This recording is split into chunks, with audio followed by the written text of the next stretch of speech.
እና አብርሽ ሩታና አክስቷን በስም ማጥፋት ከሰው ለማሳሰር እንቅስቃሴዎችን መጀመራቸውን ሰምቻለሁ ማለት ነው። በዚህ ጉዳይ ላይ አብርሃም መስማማት ባይፈልግም ቡዜ ግን አስገድዳው እነዚህን ሁለት ሰዎች በስም ማጥፋት ለመክሰስ እና ልዑሌ እነሱ ጋር እንዲቀመጥ ለማድረግ ጥረት እያደረገች እንደሆነ ሰምቻለሁ ማለት ነው። ትናንትና የተፈጠረውን ነገር ሁላችሁም ሰምታችሁታል ብዬ አስባለሁኝ። ባልጠበቅነውና ባልገመትነው ሁኔታ ህፃኑ የሩታ አክስት ጋር ነው የሚል አስደንጋጭ መረጃ ሰምተናል ማለት ነው። በነገራችን ላይ ይሄ መረጃ ለእኔ እጅግ በጣም አስደንጋጭ ነው። የፈለገ ነገር ቢሆን የምር የሩታ አክስት ይሄንን ነገር አድርገሽ ከሆነ የምር ይሄንን ነገር አድርገሽ ከሆነ ትልቅ ወንጀል ነው የሰራሽው። ግን ደግሞ ጭንቅላቴ አሁንም ድረስ የሚያስበውና የሚጠረጥረው ነገር አለ። ምክንያቱም እነዚህ ሰዎች የሩታን ህይወት ለማመሰቃቀል የማይቆፍሩት ድንጋይ የለም፣ የማያደርጉት ነገር እንደሌለ ውስጤ በደንብ ስለሚያውቅ እርግጠኛ ስለሆንኩኝ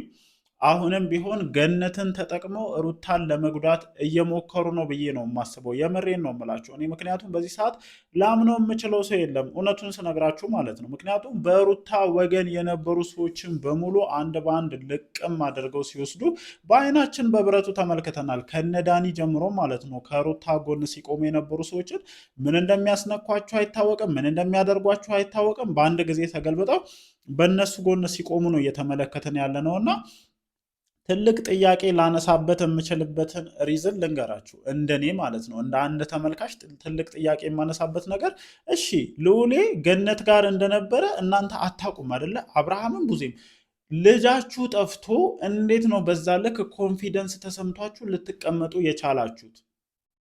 ነው ወይስ እናንተ ታውቁ ነበረ ይሄ ልጅ ገነት ጋር መኖሩን? ስለዚህ ወይ ገነትን አግባብታችሁ የሆነ ነገር አድርጋችሁ ነው፣ ካልሆነ ደግሞ በሆነ ነገር አስፈራርታችኋት ህፃኑ እሷ ጋር በነገራችን ላይ ቀደም እኮ ተናግሬዋለሁ። ልክ ሩታ መጥሪያ ማስወጣቷን ሲያውቁ ወይ ህፃኑን አምጥተው ቤት ያስቀምጣሉ፣ ወይ ደግሞ ለሩታ ቅርበት ላለው ሰው ወስደው ህፃኑን ይሰጡና ህፃኑ ሩታ ጋር እንደነበርና ሆን ብላ ይህንን ነገር እንደምታደርግ ይናገራሉ ብዬ ነበረ። እነሱም ቀድሞ አምልጧቸው ህፃኑን አውቀሽ ደብቀሽ ነው ጠፍቷል እያልሻለሹ ብለው በተደጋጋሚ ሲሏት ነበረ። ተመሳሳይ የሆነውን ነገር ተመልክተናል።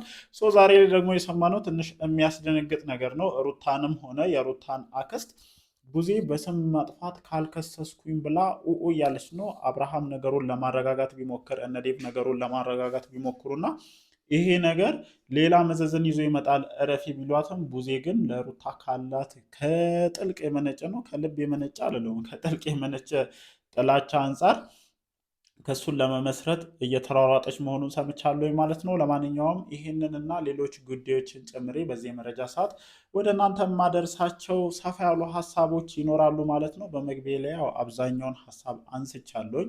አሁንም ቢሆን እነዚህ ሰዎች እንቅስቃሴያቸው ቀላል አይደለም። ይህንን ነገር ያሰቡበትና ያቀዱበት ትልቁ ሪዝም አብርሃምን ከኤርሜላ ጋር ማድረግ ነው። ስለዚህ እኔ ለሩታ አንድ ምክር መለገስ እፈልጋለሁ። በቃ አብርሃምን ለሄርሜላ ተይለት። ይሄ አብርሃም ዞሮ ዞሮ ሄርሜላን ከማስለቀስ የዘለለ ማለት ነው ለሄርሜላ ህይወት ራሱ የሚጠቅም አይነት ሰው አይደለም።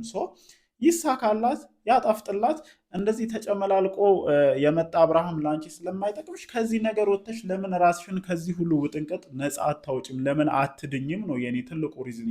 ቡዜም ቢሆን በሄርሜላ ስለመጣሽባትና የእነሱን ህይወት እየረበሽባት ስለሆነ ነው ይህንን ሁሉ ነገር የምታደርግብሽ። በነገራችን ላይ ቡዜን በምላስ በንግግር ተጋፍጬ አሸንፋለሁ ብሎ ማሰብ እጅግ በጣም አስቸጋሪ ነው። እንደ ቡዜ አይነት ሰዎች ሰውን ማዳመጥ አይፈልጉም። እነሱ የሚፈልጉትን ነገር ማውራትና መተግበር ነው የሚፈልጉትና ከነዚህ ሰዎች ጋር ምን ያነታርቅሻል? ለምን አትወጪላቸው? ለምን መንገዱን አትለቂላቸውም? የምሬን እኮ ነው የምልሽ። ልጅሽን ለምን አርፈሽ አታሳድጊም? አሁን ጭራሽ ባልሽን አሳጣችሽ። አሁን ደግሞ ልጅሽን ለማሳጣት ኃይለኛ ቀመሮችን እየቀመረችብሽ ነው እየመጣች ያለችው ማለት ነው። እሺ በስም ማጥፋት ከሰሰችሽ፣ አንድም ቀን ይሁን ሁለትም ቀን ይሁን ሶስትም ቀን ይሁን እስር ቤት ገባሽ እንበል፣ የሚያስጠይቅሽ ነገር ነው። በነገራችን ላይ የምርም እውነት ይሄ ልጅ የአንቺ አክስት ጋር ተገኝቶ ከሆነ አንቺ ላይ ፖሊስ ምርመራ የመክፈት በቂ መብት አለው። ምክንያቱም ልጄን ወስደውብኛል ብለሽ መጥሪያ እስከ ማውጣት ደረጃ ደርሰሻል አይደለ?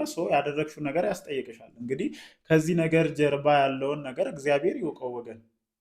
ስለዚህ እቺ ልጅ የምትጠየቅበትን ነገር ነው የሰራችው። ሰው በእነዚህ 2 እና 3 ቀን ውስጥ ልጁን ሙሉ ለሙሉ የመውሰድ ሙሉ መብት ያለው አባትየው ነው እና አሁንም ቢሆን እነዚህ ሰዎች ልጅሽን ለማሳጣት ከፍተኛ የሆነ ጥረት እያደረጉ እስከሆነ ድረስ በቀላሉ ይለቁሻል ብዬ አላስብም። ስለዚህ ይኸውልሽ ማለቃቀስሽን መጃጃልሽን ተይና ቆፍጠን ብለሽ አብርሃምን ከህይወትሽ አስወጪ። ልጁን ማየት በሚፈልግበት ሰዓት እየመጣ እንዲህ አድርጊ። ከዛ ውጪ ስራሽን ስሪ፣ ልጅሽን አሳድጊ፣ ቅብርር ብለሽ ኖሪ። እንዴ እግዚአብሔርን ስንት የሚያስቀኑ ሲንግል ማሞች አሉ አይደለ እንዴ? እኔ ይሄ ሲንግል ማምነትን እየደገፍኩኝ አይደለም። በነገራችን ላይ ግን እንደዚህ ውጥንቅጡ ከወጣ ነገር እንደዚህ ቀን በቀን ከሚለቀስበት ህይወት ሲንግል ማምነት የተሻለ ነው ብዬ አስባለሁ። ምክንያቱም አንደኛ አንቺ አትጎጂም፣ ሁለተኛ የዚህ ልጅ ስለንቦና አይጎዳም። እናንተ አልታወቃችሁም። በቃ የራሳችሁን ስሜት እያባረራችሁ የራሳችሁን ፍላጎት ለማሟላት ስለምትሯሯጡ ይሄ ልጅ ህፃን ነው፣ ስነልቦናው ምን ያክል ይጎዳል የሚለውን ነገር እያሰባችሁ አይደለም እኮ። 10 ቦታ እየተነሳ የሚሄድ ልጅና ከእናት ከአባቱ ጋር የሚያድግ ልጅ እኩል አይደለም። የስነልቦናን ጫና የመቋቋም እንትኑ እና ፕሊስ ለልጃችሁ የወደፊት ህይወት የምታስቡ የምትጨነቁ ከሆነ ይሄ የእናንተ ግርግር እሱ የኔን ህይወት አበላሽቶ አይኖርም፣ እሷ የኔን ህይወት አበላሽታ አትኖርም የሚል ግርግራችሁን ተው። ደግሞ ሩታ በፍጹም ከነዚህ ሰዎች ጋር ተጋፍጠሽ ማሸነፍ የማትችይ ሴት መሆንሽን አረጋግጫለሁ። ምክንያቱም ለዛ የሚሆን ቆፍጣናነት የለሽም። በቃ አለቀ። ለዚህ ነገር የሚሆን ቆፍጣናነት የለሽም። አንቺ እኮ መከበር ያለብሽ ሴት ነበርሽ። አይደለም ቤትሽ ድረስ መጥተው ልጅ አንቺ ሊልሽ ይቅርና ቀና ብለው አንቺን የማየት እንኳን ስልጣን አልነበራቸውም። ግን እነሱ እንደፈለጉ በአንቺ ህይወት ላይ የማዘዝን መብት በገዛ እጅሽ አመቻችተሽ ሰጥተሻቸዋል ማለት ነው። ስለዚህ አሁን እየሄድሽ አብርሃም ስር መልከስከስሽን ካላቆምሽና ቆፍጠን ብለሽ ከአብርሃም ውጪ መኖር እንደምትቺ ለእነዚህ ሰዎች እስካላሳየሽ ድረስ ህይወትሽ አሁንም ከመመሰቃቀል ወደኋላ ይላል የሚል እሳቤ የለኝም ጋይስ። ይሄ የኔ የግል መልከታ ነው። ምክንያቱም እስከዛሬ ድረስ የነበሩ ነገሮችን ስመለከት አብርሃምን ከህይወቷ ማስወጣት የማትችል ከሆነ እቺ ልጅ እነዚህ ሰዎች ወደ እሷ ህይወት እየመጡ የእሷን ህይወት ከማመሰቃቀል ወደኋላ ይላሉ የሚል እሳቤ የለኝም ማለት ነው። ለማንኛውም እናንተስ በዚህ ዙሪያ ምን አይነት ሀሳብ አላችሁ? ሀሳባችሁን እንደተለመደው ኮመንት ሴክሽን ላይ አስፍሩልኝ። ወዳችኋለሁ። ይመቻችሁ።